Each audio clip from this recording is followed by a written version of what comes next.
Hello students, and welcome back to Hexxit Education. Today will be our last lesson of Hexxit Education, and it will be a relatively short one. We're here in our second classroom. This is the wall classroom, and I'm here to show you primarily where we're located.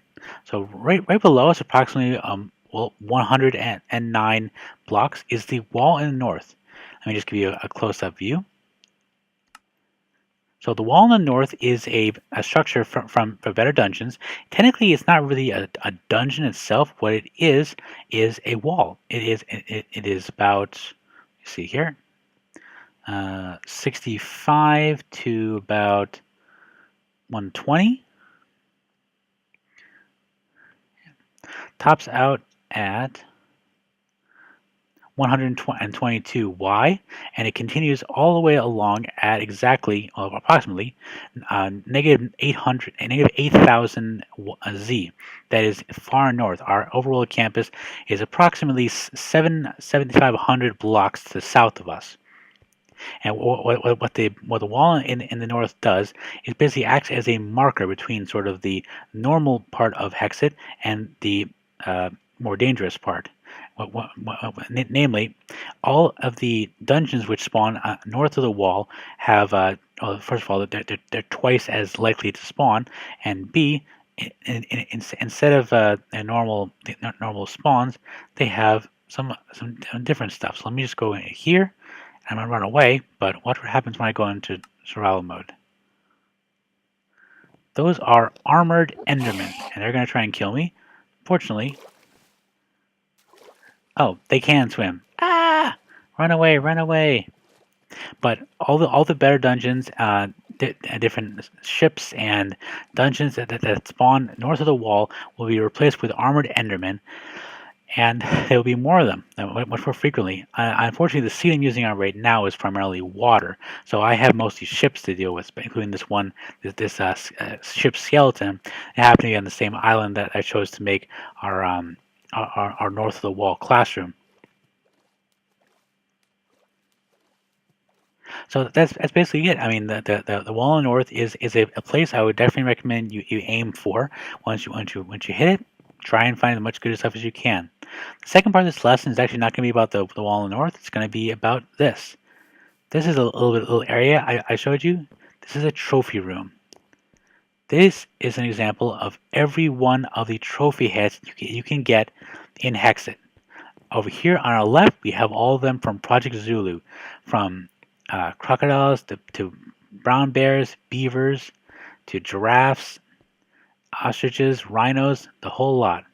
Over here are the three vanilla heads, zombie, creeper, and player or Steve head. Over here are the four Twilight Forest heads, Lich King, the Hydra, the Lich King, Hydra, Naga, and Urghast.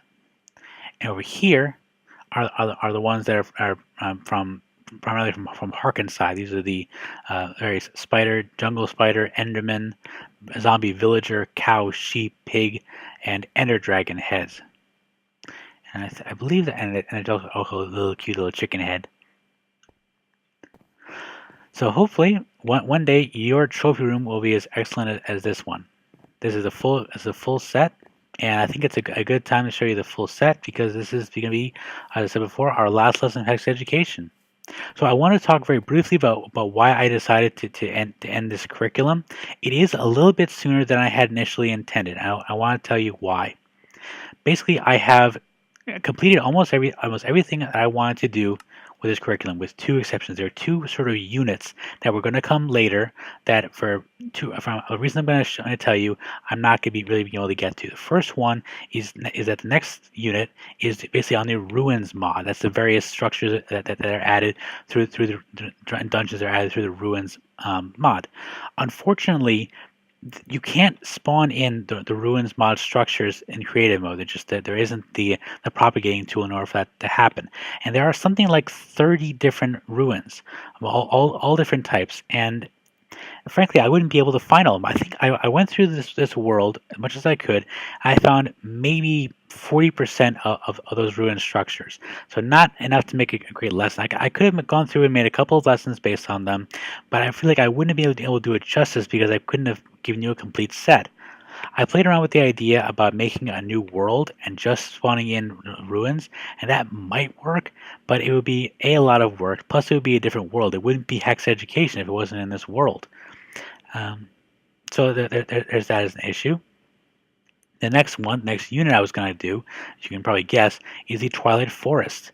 And this one is actually a little bit of a different reason that I picked for deciding to end this series early and not do Twilight Forest. Because to be honest, the Twilight Forest structures, the dungeons, all the different landmarks, this is the stuff, and the weapons, the tools, the maps. This is the stuff I was looking forward to the most when I first started working at Hexxit Education over almost 4 months ago now. It's been quite a while that I work on this series.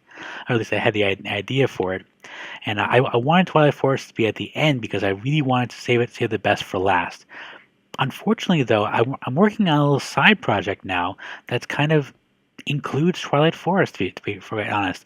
I'm working on developing my own mod pack. The working title I have for it is going to be called The Quest for Awesome, and at the moment it is a 172 mod pack. It's not even private right now. Right now it is just internal build. I'm trying to put together a set of mods that I feel will be a lot of fun, have a lot of adventure, and have a lot of just sort of awesome, a lot of enjoyment and everything. But at the moment, one of the few mods I'm positive I want to have in this mod pack, and I will hopefully within the next month or so do a let's play on, is going to be Twilight Forest. So I really don't want to have to do a full set of lessons on Twilight Forest and then go through my mod pack, which is supposed to be fun, and go through Twilight Forest and be like, oh, I just did this. I just did this exhaustive thing, and all this stuff. So suffice to say, the Twilight Forest will be covered on this channel, on Kanakadea's channel. It just will not be covered in depth through Hexxit Education.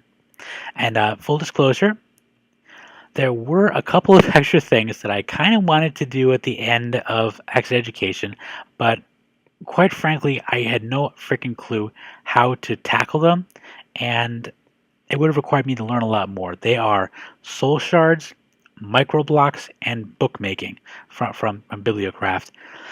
The soul shard system I understand roughly, but I feel like it's not really in the best interest of Hexxit because it's not really an adventure based system. It's really about farming and making mechanisms. Microblocks, I can understand the appeal of them. I think they're purely aesthetic. They are Beatable 100's favorite mod. I can live without them though. They're not my favorite thing. I think they're needlessly complicated. You can do a lot of accent with them, but I'd rather be adventuring than landscaping. Oh, remind me. I said the next time I do a lot of landscaping around here, and bookmaking. I can see the appeal of it. I can definitely see the value in bookmaking, but I find that since you have Enchanting Plus, bookmaking through Bibliocraft, that is copying of enchanted books, is really not that valuable. So that's one of the reasons I put it towards the end, and I'm now realizing it was ultimately redundant. So for all these reasons, this is the last episode, last lesson in the Hexxit Education curriculum for Minecraft Forge version 1.5.2. We've been using the Technic launcher, which is a wonderful launcher. It's got dozens and dozens of amazing mod packs that I've used, including Attack of the B Team, which I'm currently doing a Let's Play on. So for the last time, this has been Kanakadea for Hexxit Education. Class dismissed.